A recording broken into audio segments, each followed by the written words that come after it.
What up, nerds? I'm jayshareef. Welcome to another episode of Tech Tuesdays.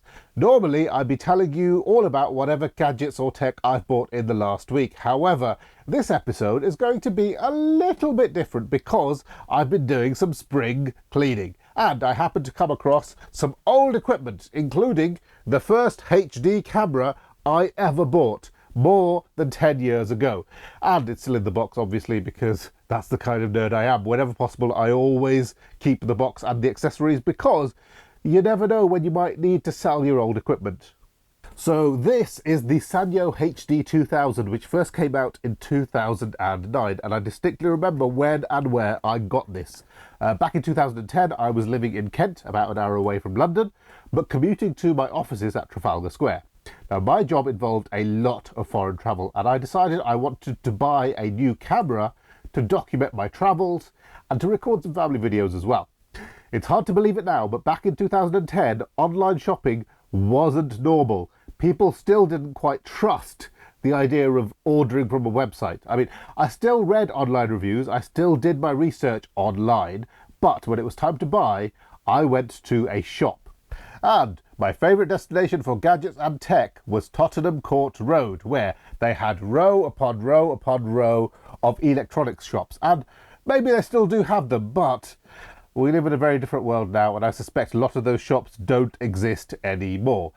Anyway, I loved to browse the tech and gadget shops in central London, and one day in the summer of 2010, off I went to browse the shelves for a new camera. I was basically looking for a good all-rounder that could take great photos and record high-quality video too. And that's when I spotted this Sanyo HD2000. The salesman was kind enough to show me a display model, and I absolutely loved the look of this thing. The big selling points for me were that it has two big buttons, one for photo, one for video. It has an articulating screen that you can use for selfies as well. It takes photos at 8 megapixels, which seemed like a lot back in those days. And it records video at full HD at 60 frames per second, which was quite a novelty at the time. And finally, from the outside, it looks like it has a massive lens. And I assumed this meant it delivered excellent picture quality. At the time, I was very naive and I knew nothing about the importance of sensor size. In fact, the sensor on this thing is only 1/2.5 inches. In other words, it's less than 25 square millimeters. That's absolutely tiny. Anyway, I bought it straight away for the very reasonable price of £500.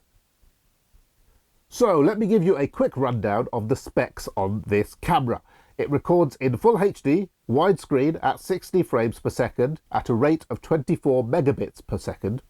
Photos can actually be taken at 12 megapixels via something called interpolation, but I think that's only possible in the 4:3 aspect ratio. For widescreen images in 16:9 format, the limit is 8 megapixels. It saves your footage to an easily removable SD card up to 32 gigabytes in size, with photos in JPEG and video in MP4. And by the way, it's worth keeping in mind that when this camera came out back in 2009, SD cards were not yet the standard format for camera storage. The HD2000 weighs about 310 grams, including the battery and SD card. The removable battery has a capacity of 1900 milliamp hours, which is pretty impressive, and it's supposed to be good for 90 minutes of video recording. Unfortunately, there's no USB charging. You have to charge the camera from the mains supply. However, it does come with a dock, which acts like a stand. So you can plug this into the mains and record video at the same time, which I can see being very useful. It has an internal mic built in, as you'd expect, and it claims to have electronic wind noise reduction. However, you can also plug in an external mic. Unfortunately, it doesn't have a standard 3.5mm socket. Instead, you have to use the bizarre 2.5mm microphone input. And I think I do have a converter, so I might give that a try later. The HD2000 has a standard headphone socket at the front, so you can listen to whatever you're recording. It also has a HDMI output in case you wanted to connect this to a monitor or a projector. In addition, it also has component composite and S-video outputs. And I expect most of you don't have a clue what any of that means, but back when I first started making short films, S-video was a really important part of my process. But now everything is digital, that's all meaningless in this modern world. The view screen is 2.7 inches in size. This is a TFT screen, which is a type of LCD that was popular at the time, and it looks reasonably good for a device from 2009. Now, as I mentioned before, it has a tiny sensor, just 1/2.5 inches in size. However, if you didn't know that, you could be fooled by this large-ish lens here into thinking it had a much better spec than it actually does. Obviously, with a tiny sensor, it's going to have poor low light performance. However, there is a small pop-up flash built into the camera body, which is fantastic, but doesn't work with video. That's to be expected. The battery would die pretty quickly if this flashlight was used continuously. However, there is also a cold tube mount at the top of the camera. So if I wanted, I could attach my modern LED light onto the top of here. There are a few different modes included in this, such as landscape mode, portrait mode, sports mode, a macro mode, a night mode, and even a fireworks mode. However, what's really interesting is the beauty mode. Yes, the beauty mode. Nowadays, a lot of cameras have a beauty mode, specifically pandering to the vanity of vloggers. But I was genuinely surprised to see it in a camera from 2009. Does it work? Does it make your skin look soft and smooth? Well, we'll test that out later. As you can see, there is a small hook here for attaching a wrist strap, which is always a very useful feature and should stop the camera from falling if I ever lose my grip. You can mount the HD2000 onto a tripod quite easily because it has the standard 1/4 inch hole at the bottom. However, it's not really designed to be used with a tripod. The pistol grip design is obviously there for a reason. Basically, you're supposed to handhold it like a gun and point it towards whatever you want to film or photograph. And it's just as easy to turn the gun on yourself for some vlog style video, or if you want to take some selfies. But keep in mind that the internal microphone is behind the screen here. So if you've got the camera pointed at yourself, then the mic is on the wrong side and the sound quality will be much worse. Also worth noting is that the lens on the HD2000 has an equivalent focal length of 38mm at its widest setting. In other words, this camera has a maximum viewing angle of about 50 degrees, which probably isn't wide enough for handheld vlogging.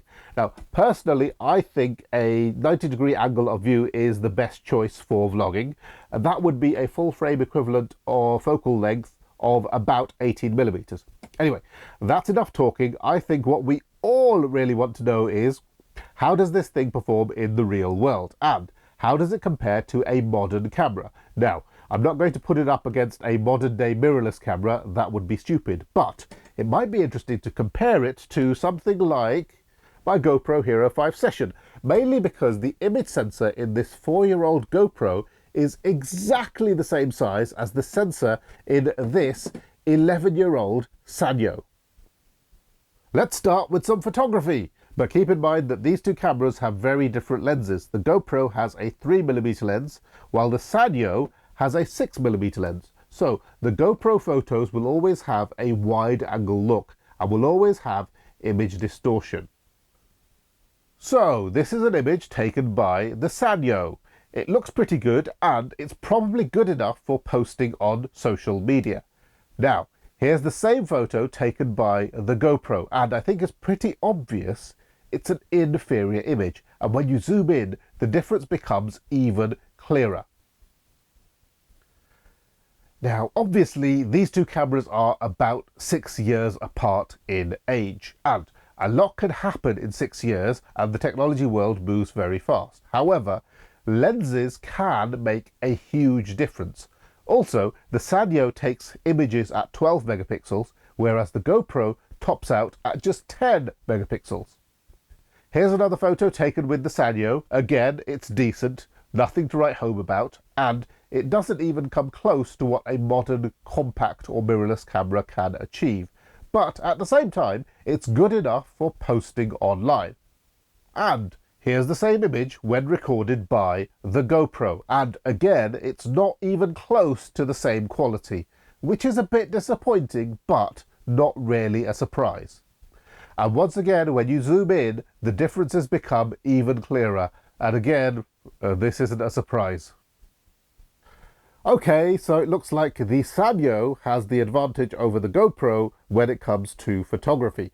But the Sanyo has a much wider aperture, so maybe I shouldn't be surprised. Next, let's check the video and sound quality. That is going to involve a trip outside, and I'm going to put both the Sanyo and the GoPro at the end of a long monopod. Also, keep in mind that I'm setting both the cameras to auto mode. I'll be filming at full HD 30 frames per second. It's raining outside, so I've had to take shelter.